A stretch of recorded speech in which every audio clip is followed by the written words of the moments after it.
할렐루야. 하나님의 말씀으로 세상 속에서 들려지는 여러 가지 어려움, 충격, 그다음 절망, 이런 것들이 회복되어지고 다시금 발과 발목에 기운을 얻는 저와 여러분 되어지길 바랍니다. 예수님은 이 땅에 오셔서 우리에게 하나님 나라의 원리를 가르쳐 주셨습니다. 그래서 우리는 예수님께서 가르쳐 주신 그 원리를 따라서 삶을 살아가면 됩니다. 그 원리가 구약 시대에는 엄격한 법의 논리였다면, 원리였다면, 이제는 극진히 우리를 사랑하심으로 우리를 위하여 자기 몸을 버리신 그 사랑하시는 분의 원리다 이거예요.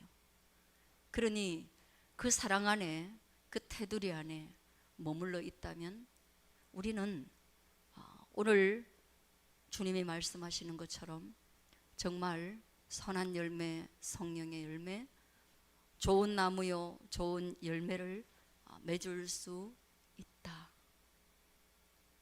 그것이 우리의 마음속에 새겨지게 되어지기를 바랍니다. 그거예요. 그런데 그렇게 예수님께서 정말 선한 목자가 되셔서 우리에게 진리의 세계를 가르쳐 주시고 빛의 세계를 가르쳐 주시고 소금의 세계를 가르쳐 주시고 넘어서는 안 될 선을 그어 주시는데, 그런데 이 땅에는 그런 주님의 가르침만 있는 것이 아니라 오늘 본문에 보니까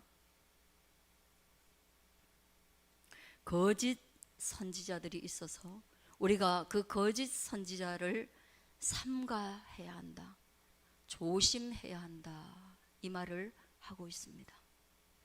여러분, 선지자는 하나님의 말씀을 전하는 사람입니다.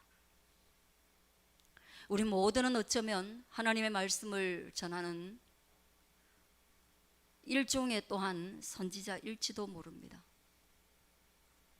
그런데 그런 하나님의 말씀을 전하는 자 중에 거짓을 전하는 자를 거짓 선지자라고 말합니다.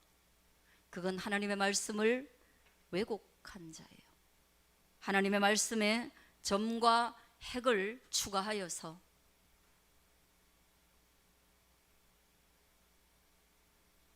그 의미를 완전히 변질시키는 그런 사람이 거짓 선지자인 것입니다. 그들의 특성은 겉으로는 양의 옷을 입고 있는 거예요. 그러나 그의 속은 노략질하는 이리가 있는 거예요.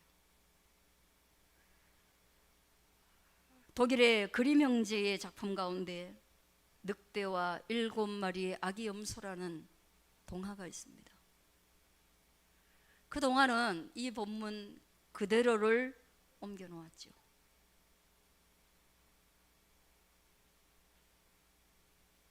엄마가 먹이를 구하러 가면서 아기 염소들에게 절대로 타인들에게 문을 열어주지 말라고 했지만 그 늑대는 끝내 거짓말과 지속적인 변장으로 그 아기 염소들을 마침내 속여서 그들을 다 잡아먹고 7번째 막내 염소만 시계 안에 숨어서 목숨을 건졌다는 이야기입니다. 엄마가 돌아왔을 때 가서 보니까 배가 엄청 불러서 늘어져서 자고 있는 거예요. 칼로 그 배를 가르니, 이 동화 맞아요? 무슨 동화가 이래. 칼로 그 배를 가르니 급하게 삼켜서 그대로 있더라는 거예요. 6명 다 건져내고 그 안에 돌을 채웠는데 목이 마른 이 늑대가 강가에 가서 물을 먹다가 무게에 못 이겨서 물에 빠져 죽는 이 잔인한, 동화라고 하기에는 머쓱한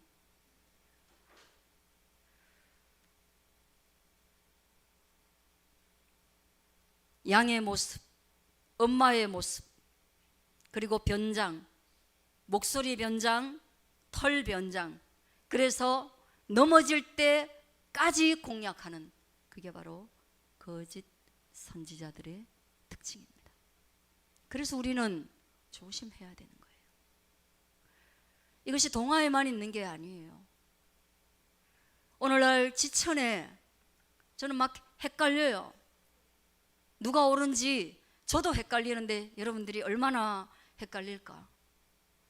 그래서 가끔씩 저는 여러분들이 유튜브에 온갖 설교를 안 듣기를 바랄 정도로 헷갈립니다. 왜 서로가 옳다라고 말하는지, 어느 목회자가 사기꾼이라고 말하는지, 정치에 관여돼서 물질주의에 빠져 있다라고 말하는지,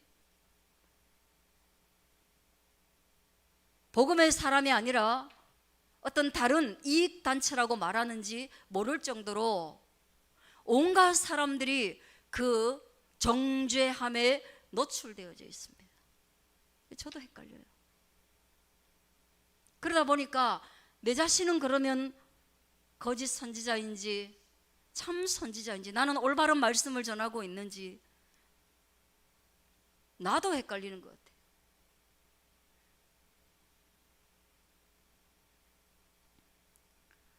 분명한 것은 첫 번째는 하나님의 말씀을 왜곡하는 것이고, 그것이 초보적인 분별의 방법이라면 마지막에 참 선지자, 참 선지자의 표상은 예수 그리스도이신데, 그분은 뭐냐?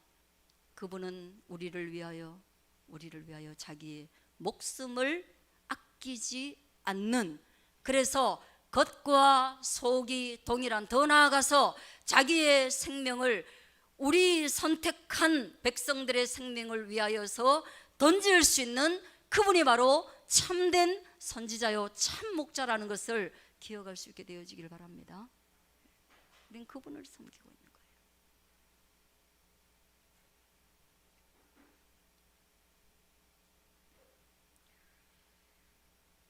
열왕기상 22장의 이야기를 여러분에게 한 번 더 들려드립니다. 이건 동화가 아니고 이거는 있었던 일이고 팩트입니다. 길르앗 라못이라는 영토를 두고 분쟁을 합니다. 예나 지금이나 땅 때문에 끊임없이 싸웁니다. 이스라엘의 왕 아합은 그 땅을 아람으로부터 빼앗고자 했습니다. 그러나 이 전쟁에서, 이 전쟁을 시작했을 때 이길 수 있을까? 또는 지면 어떡하지라는 고민 때문에 400여 명의 선지자들에게 이 전쟁을 하면 내가 이기겠느냐 지겠느냐를 물었다는 거예요. 하나님의 계시를 받는, 그리고 하나님의 통찰력으로 전쟁을 분석할 수 있다라고 믿는 그런 선지자들에게 질문하면 당연히 그 질문에 대한 답이 지혜롭고 그게 옳을 거라고 생각할 수밖에 없잖아요. 한두 명도 아니지요. 그 앞장에 시드기야라는 선지자가 있었는데, 그 많은 사람들이 왕 앞에 가가지고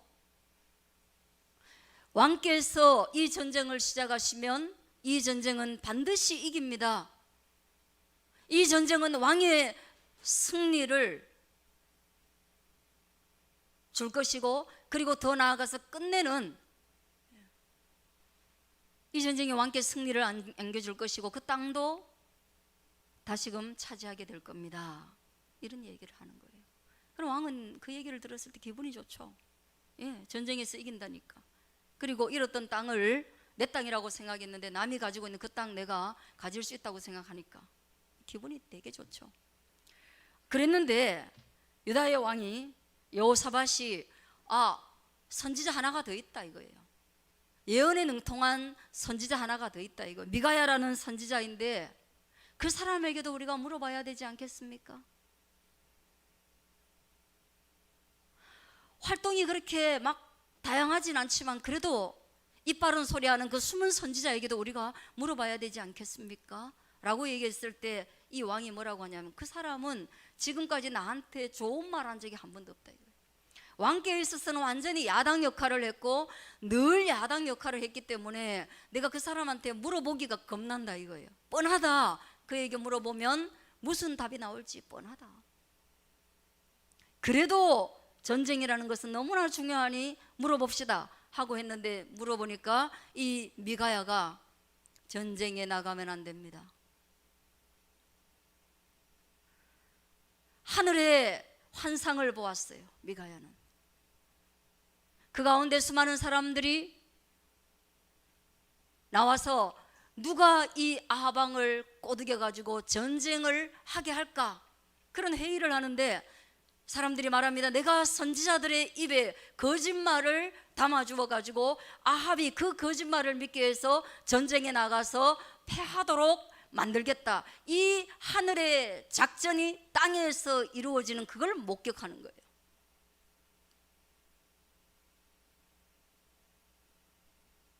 그 양심을 걸고 그는 임금님, 이 전쟁 집니다. 그리고 목숨을 잃어버립니다.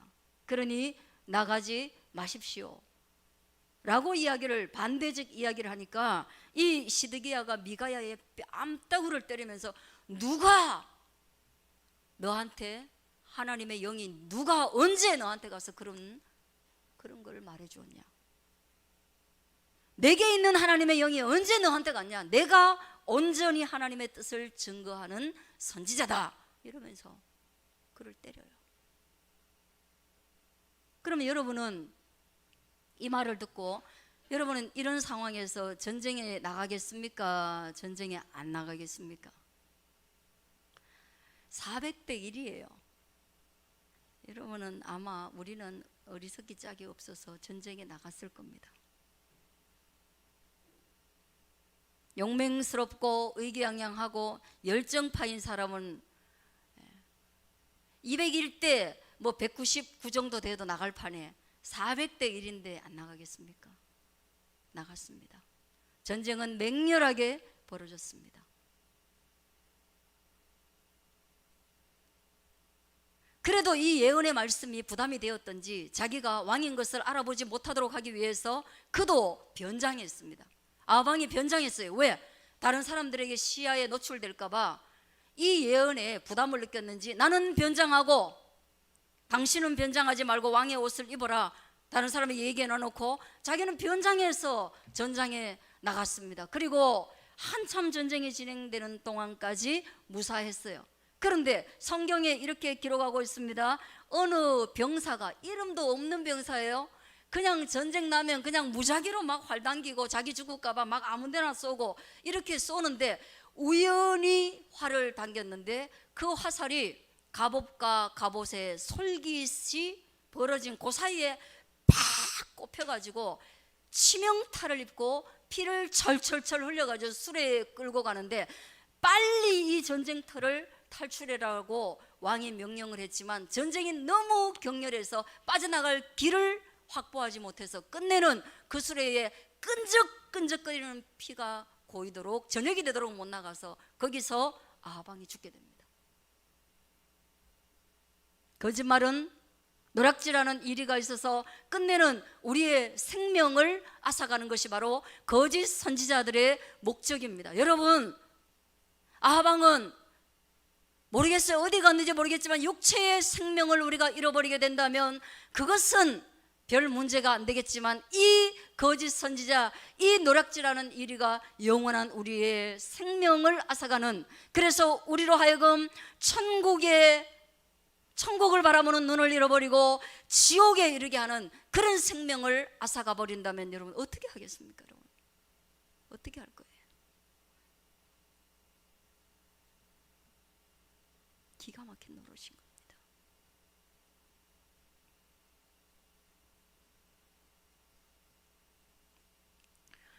거짓 선지자가 그렇게 할 수 있다면 참 선지자, 참 목자는 이것을 여러분 절망으로 들을 것이 아니라 거꾸로 할 수 있다는 사실을 아셔야 돼요. 우연과 우연이 겹쳐서 그가 죽음에 이르게 했다면, 그렇다면 여러분 그것이 우연입니까? 그건 우연이 아니고 필연인 거예요.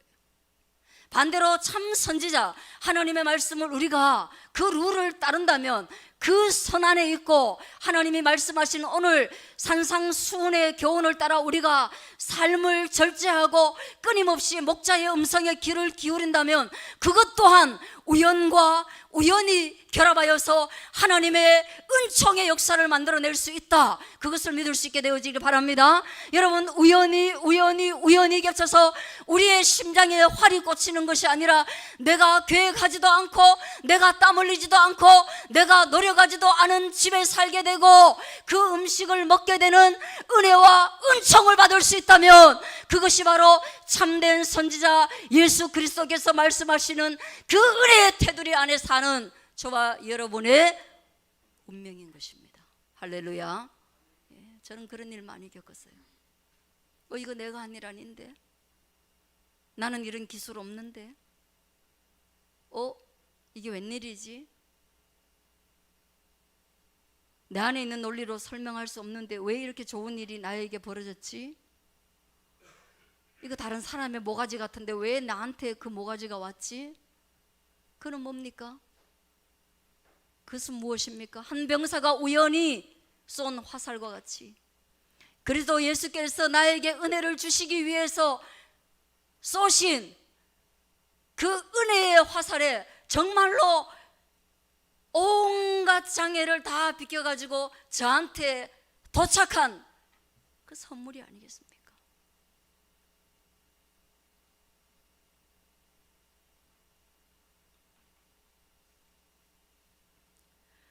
저는 저와 여러분이 그것을 믿음으로 받아들일 수 있게 되어지길 바랍니다. 그래서 우리는 열매를 맺어가는 것이죠. 이 열매가 늦게 나타나기 때문에 포도나무는 포도 열매를 맺고 가시나무가 그리고 엉겅퀴가 좋은 열매를 맺을 수 없는 것처럼 시간이 지나야 알 수 있는 것이기 때문에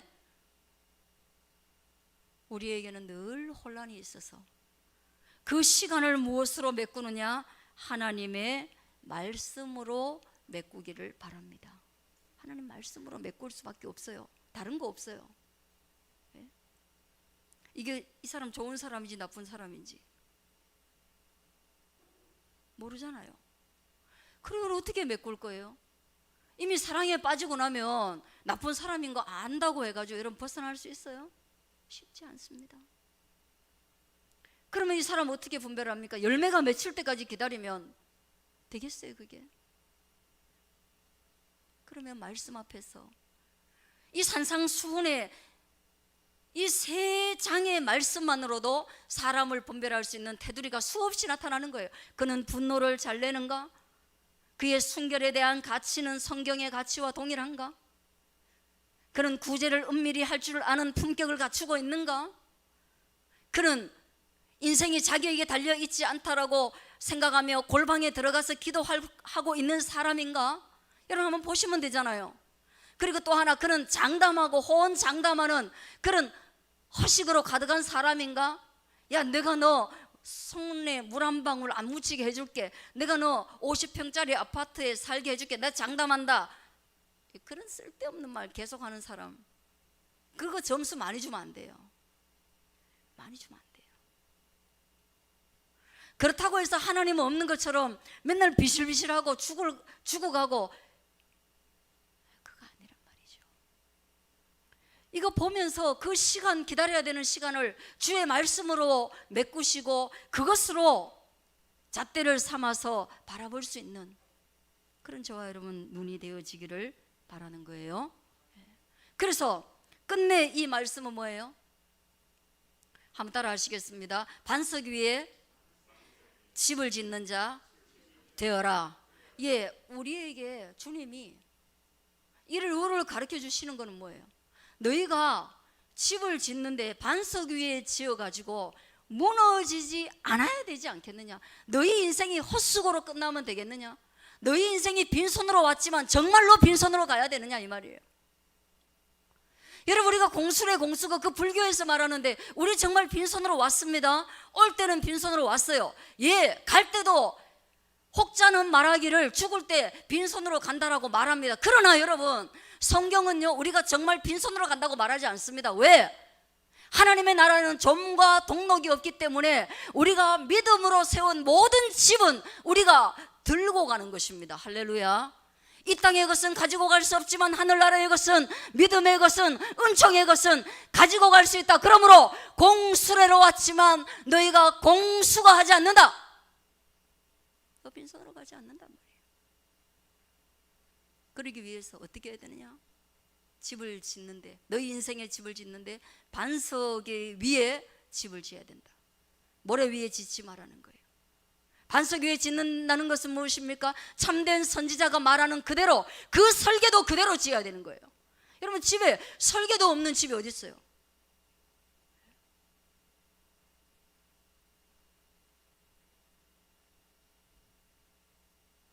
목수는 매일 자로 측정하고 먹물을 튕깁니다. 옛날부터. 곡선과 직선을 얼마나 정확하게 구분하고, 볼트와 너트가 얼마나 조여가지고 집이 단단하게 됩니까, 여러분?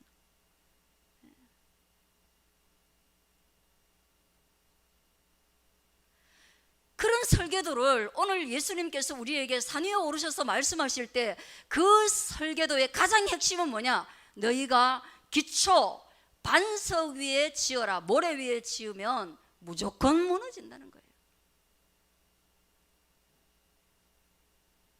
그리고 그 반석은 뭐냐? 성경에 이렇게 나옵니다. 내 말을 듣고 그대로 행동하는 자라야 천국에 이른다 그랬거든요. 그럼 우리가 믿음으로 구원받는다 했는데 그 좀 어긋나잖아, 그죠? 근데 그게 뭐예요? 행동으로 구원받는다라는 것이 아니라 주께서 우리에게 구원의 말씀을 전해 주실 때에 그 말씀을 받는 거예요. 어떻게 받느냐? 이거는 마태복음 16장에 나옵니다. 어느 날 예수님께서 빌립보 가이사라 지방에 이르렀을 때 제자들에게 예수님이 질문합니다. 사람들이 나를 누구라고 불러? 라고 질문해요. 예수님이 이 땅에 오셨을 때 사람들은 예수님을 향해서 수많은 닉네임을 붙여주셨습니다. 왜냐하면 예수님의 행동 하나하나가 어떤 단어 하나로 규정하기 어려울 정도로 여러 모습을 띠고 있었어요. 그래서 사람들은 세례 요한처럼 그를 보기도 했고, 또 어떤 사람은 구약의 엘리야 선지자처럼 또는 예레미야 선지자 중에 하나인 것처럼 인식했습니다. 받아들였어요.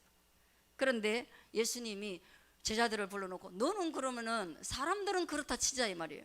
사람들은 그러면 그렇다 치자. 별로 나를 보지도 못했고 부분적으로 왔으니까 그렇게 말할 수 있다 치자. 그럼 너희는 나를 누구라 하느냐? 그때 마태복음 16장 16절 이런 거는 외워놔야 돼요. 1616 마태복음 1616 시몬 베드로가 대답하여 이르되 주는 그리스도시요 살아계신 하나님의 아들이시니이다. 할렐루야. 예, 주님은 뭐예요? 세례 요한이나 엘리야나 예레미야 선지자 중에 하나가 아니라 주님은 그리스도이십니다. 기름 부음 받은 하나님의 아들이십니다. 살아계신 하나님의 아들이십니다. 그렇게 말했을 때 예수님께서 바요나 시몬아 네가 복이 있다. 이걸 네게 알게 한 이는 혈육이 아니다. 너네 집안에서 이것을 알게 한 것이 아니요 배워서 아는 것도 아니요 이걸 너에게 알게 한 이는 하늘에 계신 너의 아버지다. 하나님이 너에게 지혜를 주셔서 알게 하시었다 이 말이에요. 주님이 우리로 하여금 예수님 알게 한 거예요. 예수님이 그리스도라는 걸 알게 한 거예요. 예수님이 나의 참 목자라는 걸 알게 한 거예요. 그분의 열매는 포도 열매라는 걸 알게 하신 거예요. 할렐루야. 예. 그래서 예수님이 뭐라고 하냐면 이제부터 너는 이름을 베드로라고 바꾸자. 그러면 음부의 권세가 너를 침범하지 못할 거야. 이 베드로가 뭐예요? 뜻이 페트라라 그래서 지금 나오는 이 단어 반석입니다. 반석. 무엇입니까? 우리가 반석 위에 집을 짓는다는 것은 뭐예요? 건축가의 재료를 이야기하는 게 아니에요.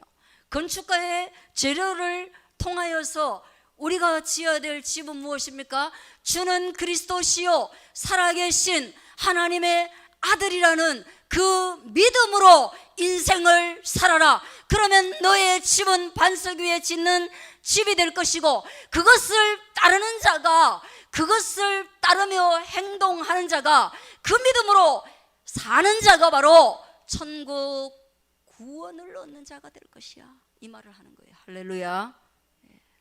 그러면 여러분, 우리 어떻게 살아야 됩니까? 믿음으로 사는 겁니다. 주는 그리스도시요 살아계신 하나님의 아들임을 믿는 믿음으로 사는 것입니다. 구원자라는 믿음, 나를 구원해 줄 이가 누구냐? 예수님이라는 믿음. 누구도 우리를 구원해 줄 수 없습니다, 여러분. 부모도 우리를 구원해 줄 수 없다면 이 세상에 누가 우리를 구원해 줄 수 있겠어요?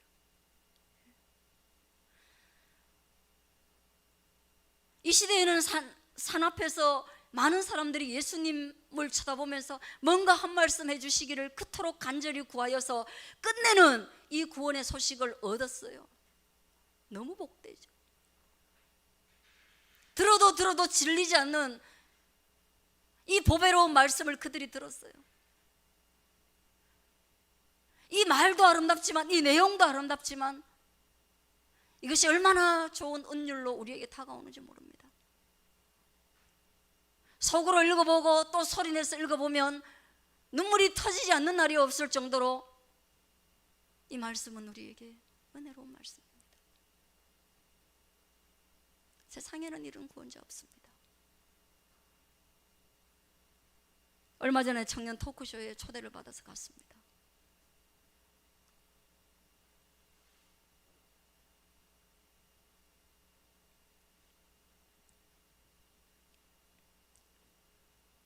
네 사람이 초대되어서 앉아있고 30여 명의 청년들이 마스크 너머로 눈빛이 얼마나 살아있던지,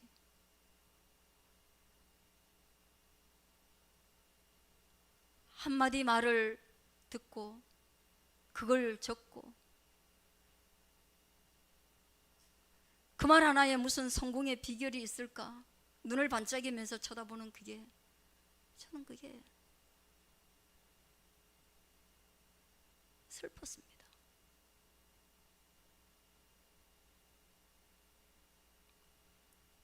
인생의 선배가 이 땅에 사람 스승이 뭘 알겠습니까?